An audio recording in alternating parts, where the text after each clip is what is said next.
नमस्कार दोस्तों। 13 जून 2025 इजराइल ने 200 जेट से ईरान में 300 से ज्यादा बम गिरा दिए। एक ही झटके में ईरान के 20 टॉप मिलिट्री कमांडर और 14 से ज्यादा परमाणु वैज्ञानिक एक झटके में मारे गए। वापिस ईरान ने पलटवार किया और एक दिन में इजराइल के ऊपर 100 मिसाइलें दागना शुरू कर दिया और इन मिसाइलों से इजराइल के 24 लोगों की मृत्यु हुई और 900 से ज्यादा लोग घायल हो गए। 21 जून तक की जंग में ईरान में 700 के करीब लोगों की मृत्यु होगी, 2000 से ज्यादा लोग घायल हो गए।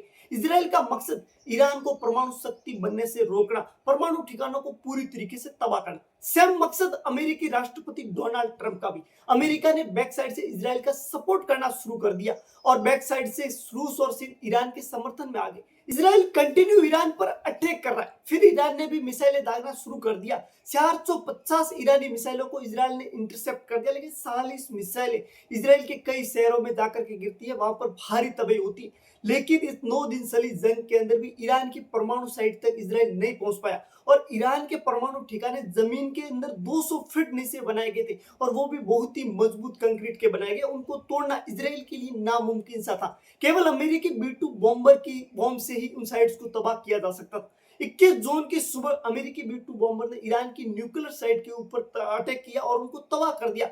लेकिन ईरान का कहना है कि हमने वहां पर जो भी परमाणु के हथियार थे, परमाणु सामान मौजूद था, यूरेनियम मौजूद था, उनको हमने पहले ही कहीं दूसरी ओर शिफ्ट कर दिया, इसलिए हमको इतना ज्यादा नुकसान वहां पर नहीं हुआ है। लेकिन अमेरिकी हमले का बदला लेने के लिए ईरान ने कतर में मौजूद अमेरिकी एयरबेस पर 19 मिसाइलें दागी, जिनमें से 18 को इंटरसेप्ट कर लिया गया। एक मिसाइल हिट होती है लेकिन वहां पर कोई नुकसान नहीं पहुंचता है।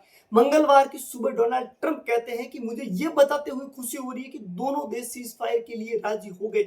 ईरान 12 घंटे पहले अपने हथियार डालेगा और उसके 12 घंटे बाद में इजराइल भी हथियार डाल लेगा और ये सीज फायर हो जाएगा और ये सीज फायर हमेशा हमेशा के लिए होगा और इसके बाद में कभी भी दोनों देशों के बीच में जंग नहीं होगी और ईरान कभी भी परमाणु हथियार नहीं बनाएगा। लेकिन ये बात अभी तक ना ही इजराइल ने और ना ही ईरान के किसी नेता ने कही, ये सिर्फ बात डोनाल्ड ट्रंप ने कही।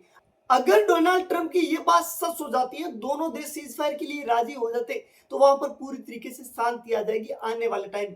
लेकिन ये दोनों देश इस बात से राजी नहीं होते, सीज फायर नहीं होता है, तो दोनों देशों के बीच में जंग और बढ़ जाएगी और दोनों देशों के बीच में पीछे पूरी दुनिया एक एक खेमे में बढ़ जाएगी और उसके बाद दोनों खेमों के बीच में जंग शुरू हो जाएगी और ये जंग आने वाले टाइम में वर्ल्ड वॉर 3 की ओर ले जा सकती है और पूरी दुनिया के अंदर तबाही मच सकती है।